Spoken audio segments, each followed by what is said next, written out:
When Ananias obeyed the commands of God, Saul regained his vision. And when Ananias obeyed the commands of God, Paul became the greatest church planter of all time.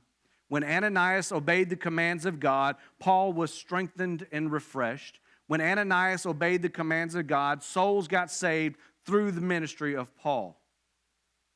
And in verse 20, immediately Paul began proclaiming Jesus in the synagogue and saying, "He is the Son of God." When Ananias obeyed the commands of God, the once terrorist walked into the temple with a testimony.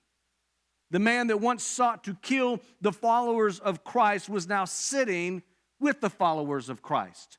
The man who breathed threats and was seeking to ravage the church started breathing out the word of God and raising the church.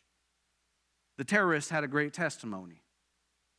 You never know if the person that God is calling you to, or the person God is calling you to talk to, or the person that God is calling you to visit with, or the person that God is calling you to speak to at the gas station or the grocery store, you never know if that person God is calling you to minister to is going to be the next great evangelist or preacher.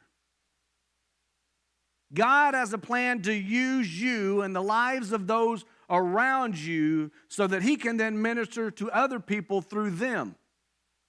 And the last thing I think any of us want to do is to be in God's way of working in somebody else's life because we think God made a mistake. God tells Ananias, He says, "I know exactly what I'm doing. I know what I'm doing. This man Saul is my chosen instrument. I picked him. He's my instrument. I'm going to use him. And he's going to take my message of salvation to the Gentiles and to the kings and to the Israelites, and he's not going to be able to do that unless you go and minister to him. So I need you to go to minister to him now so he can minister to them later on."